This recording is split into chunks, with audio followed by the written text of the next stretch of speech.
have the presentation. Yeah, there you go. First of all, thank you very much for inviting me. I would really thank the organizers and especially Luisa for giving me this opportunity to present. We have been discussing a lot about conflicts, disasters, and how we have to be prepared to respond. And in that, for that, we have to have good communication with different actors. I'm going to add another element to this discussion, which is how we can look at the interface between disasters and climate change. Because we talk about conflicts and disasters, but there is a direct and indirect link with climate change, which we have to factor in probably more than ever before. So we all know what climate change is doing. We have increasing frequency and intensity of many climate-related disaster events. Not long time back, we had this huge incident of wildfires in Hawaii, and this important historic town was affected very badly, and in fact was almost reduced to ashes. Not long time back, floods in Pakistan, almost 1/3 of the country was underwater, and many historic sites, including those on the World Heritage List, were damaged. This one is Mohenjo-daro, one of the Indus Valley sites, where water just could not come out for almost a month, and as a result, these fragile bricks of thousands of years old were really damaged to an extent that it was very difficult to restore them. Here in Europe, we are aware of the floods that affected Central and Western Europe in 2021, and also in the Arab region, in the Middle East, there have been very heavy incidents of rain. In fact, one just last week, where there are immense destruction to not only the infrastructure and the new structures, but also many historic areas. The number of climate-related disasters are really increasing around the world, as this data, as this statistics tells us. And we have to be not only just imagining what's going to happen, we are actually facing what's climate change doing to us.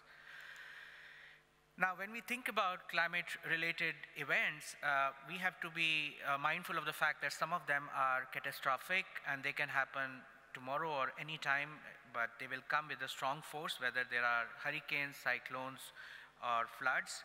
But there are also slow and cumulative progressive events which over the couple of years or decades are going to have impact on our heritage. And we may talk about erosion or sea level rise.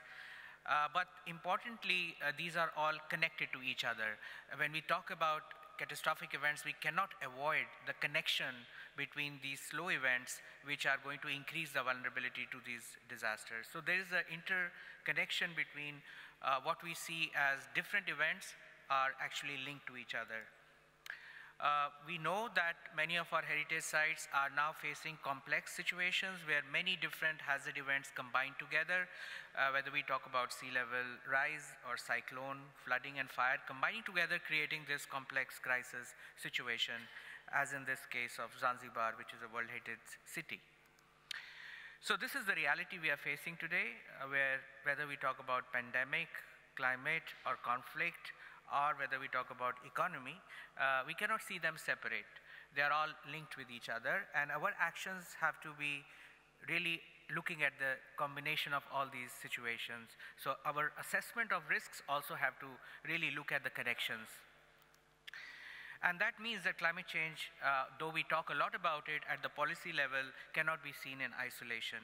It is necessary that we see how climate change is very much connected to disaster risk management in multiple ways. Unfortunately, in many countries, they are all divided into different institutional frameworks. And climate change is seen under environmental framework or in environmental departments or ministries, while disaster management is really centered around home affairs or defense. So if we look at the connections between them, they are all linked because development creates climate change impacts, because the way unsustainable development is really linking to greenhouse gas emissions, which are increasing the global rise in temperatures. And on the other hand, we also have natural variability of the climate-related events, whether they are rainfall, where you may have average rainfall decreasing, but the number of days with very high-intensity rainfall, it might be just 2 or 3 days, will be more than the average rainfall that we may have. So we have this kind of variability that we have to take into consideration. Well, the link between these events, as I mentioned, have to be seen within the framework of larger development processes that are happening. So if you think about urbanization, which is happening around many of our heritage sites, it cannot be separated, because a lot of urbanization issues are really affecting our cities, and a lot of our heritage is located in cities. So having a territorial perspective on heritage is necessary. Otherwise, our actions, which might be centered around disasters or climate change or conflicts, will not really make a difference if we don't see the larger link with the development processes that are increasing the vulnerability and exposure of our heritage. This also implies that cultural heritage cannot be seen separated from natural heritage, because culture and nature together are actually the ones that help us understand how a culture is situated in a particular context in relation to human-environmental relations, but also the destruction or the division between nature and culture is actually increasing the vulnerability, because we are probably changing our territory, our water systems in a way that they increase the risks of floods. So I just want to make a point of linkages between sustainable development, disaster risk reduction, climate change adaptation, and heritage conservation and management has to see these linkages. If we don't draw on these linkages, our actions are not going to be sustainable. That's the reality that we have to acknowledge and work on. So we also have to realize that no matter how much we want to protect our heritage, we cannot just look at it in the sense of in post-disaster, post-conflict recovery situation that we bring it back to how it was before. It's also an opportunity for us to reduce vulnerability in many cases. So while we protect the heritage identity and values, we also have to see which are the vulnerabilities we have to reduce while keeping those values. So there is this balance between protection of values and vulnerability reduction that has to be addressed in any recovery that happens or any response that happens in a post-disaster situation. Which means resilience is not just bouncing back, but bouncing forward. And that concept is really important for us to keep in mind. So I'm going to give you this example of one of the recent projects that we have just initiated, which we have titled as a Sustainable Future for Nantucket's Built Heritage. It's a very important island from cultural point of view, located on the east coast of the US, very much known for its whaling industry, but also has a rich ancient Indian heritage, and also a lot of developments that happened following the whaling industry. So this was organized as a joint collaboration between ECROM, University of Pennsylvania, and ICC-ICR. What we try to really do in this is to have an integrated approach towards risk assessment, which is actually divided into these modules, which I just quickly want to talk about. We cannot really start to look at any historic property or heritage without understanding the larger context within which heritage is understood. So the first module really looked at understanding the context of heritage, the geographical, environmental, and demographic situations, and also who are the actors and stakeholders and the legislations, policies that help us understand the context. Following that, it's important for us to have a very comprehensive risk assessment which looks at all the kinds of properties that are there on the island. We are not able to shortlist or look at a few properties and understand it without having a more comprehensive risk assessment in a more rapid way. So this was the first step towards really identifying which are the properties at very high risk in a very methodologically clear process, and then select some of the historic properties which are at the highest risk, from all the factors that affect related to climate change and disasters, and then work through a very detailed risk assessment, and finally come up with resilience planning structure. So I just gonna quickly take you through these different steps. From first step, as I mentioned about understanding the context, both historic context and the present context is really important. Also to look at what has happened in the past and what's the situation today and where we are heading in the future. This kind of a perspective of looking at past, present, and future is really critical for understanding any context within which we are working.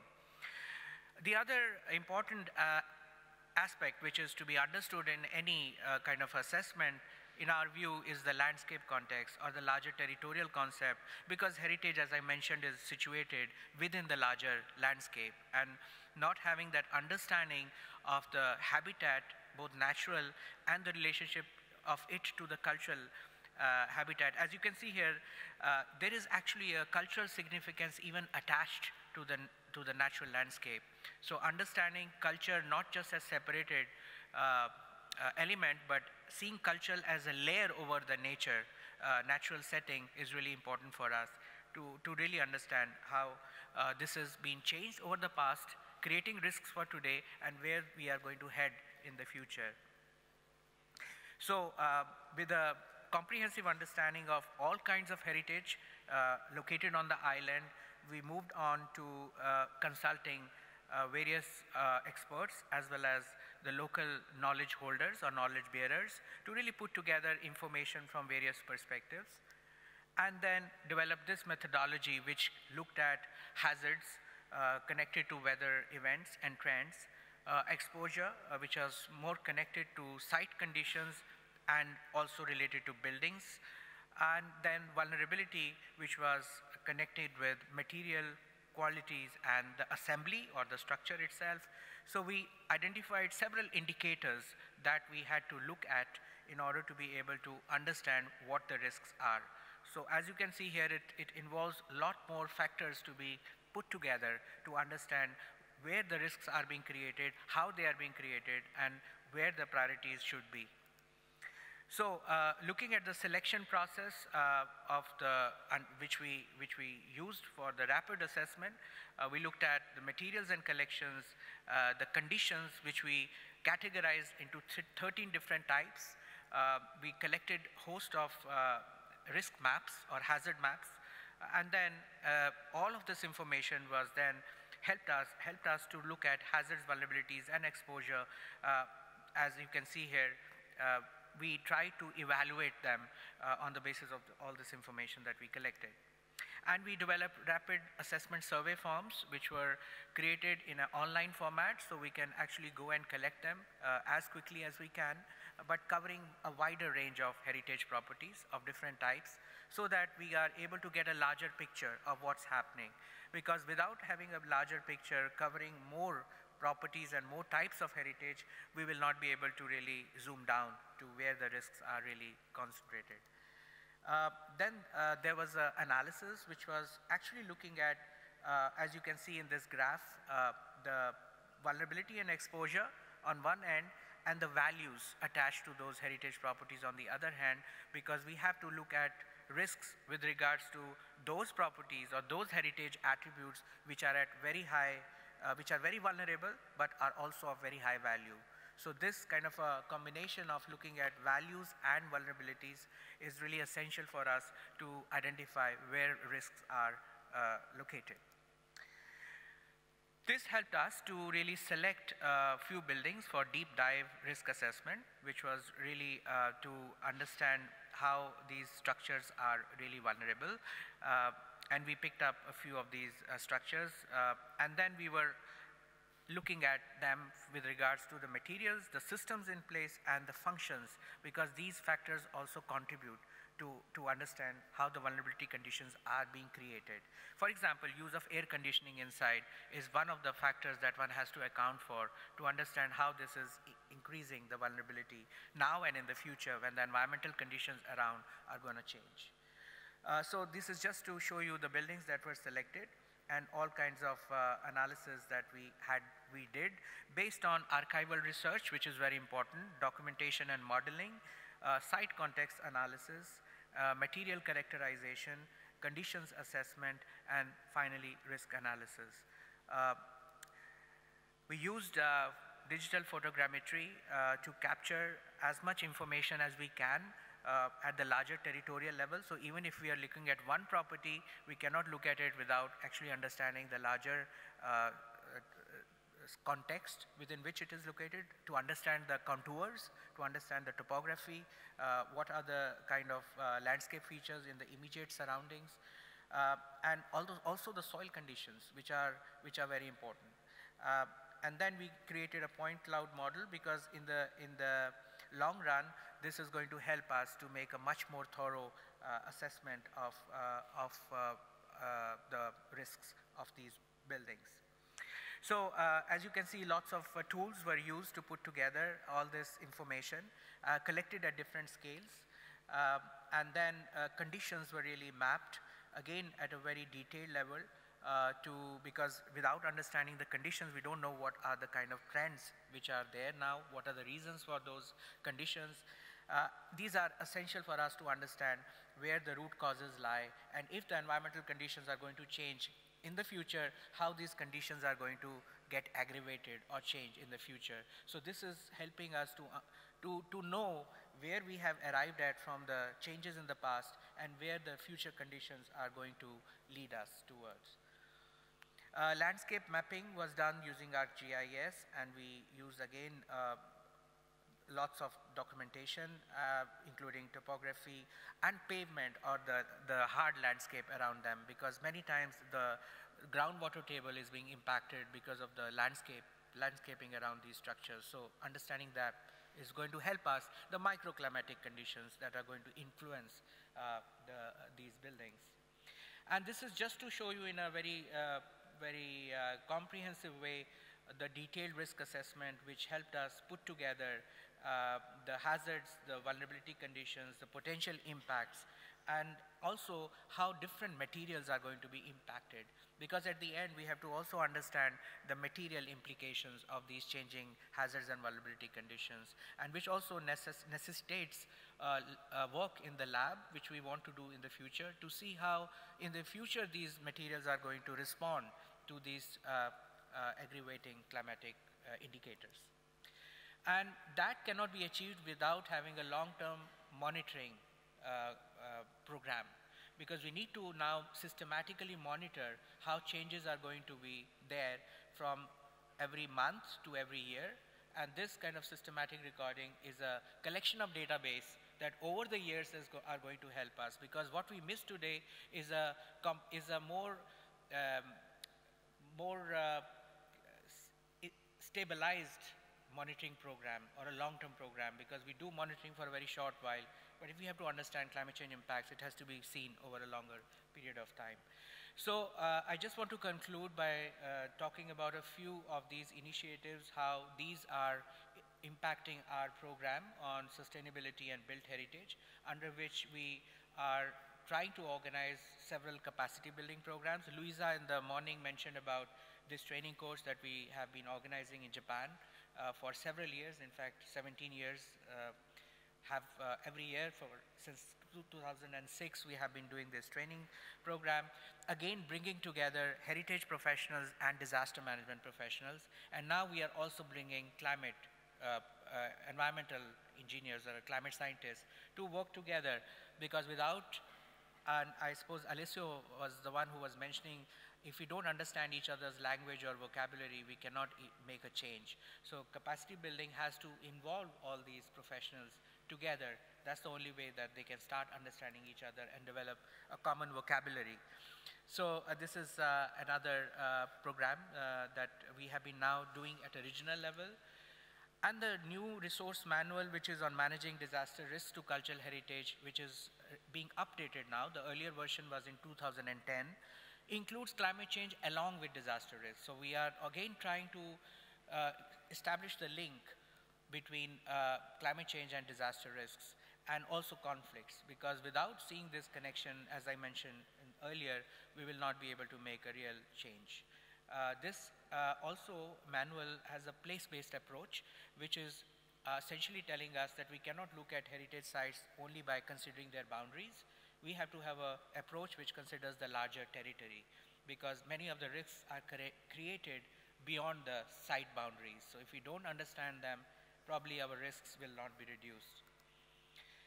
These are the two publications that one has just come out, where we have put together good practices for disaster risk management, again based on 17 years of our training activities, and the participants of our training have gone back and done real projects in the ground and have come up with many interesting case studies that we have put together in this publication that came earlier this year. And next month we'll have the handbook, again bringing this whole field of heritage and disaster risk management from the lens of various professional domains. So this is the first time that disaster risk management professionals are writing about heritage as much as heritage professionals write about disaster risk management. I'm just concluding by mentioning very quickly one of the initiatives that we have done with UN Office of Disaster Risk Reduction on identifying traditional knowledge for disaster risk reduction, because without understanding traditional knowledge and seeing how we can apply them today, we will not be able to make much difference. It is really important for us to keep building on traditional knowledge, not really romanticizing about it, but really seeing how we can innovatively work on it. And this is another practical guide. We really believe that traditional knowledge and modern technology have to come together. Without really having them work together, we will not make a change. This is about using 3D laser scanning documentation for informing post-earthquake recovery of heritage settlements, because we need to use this new available technology in the best possible way to inform our recovery practice. Thank you very much.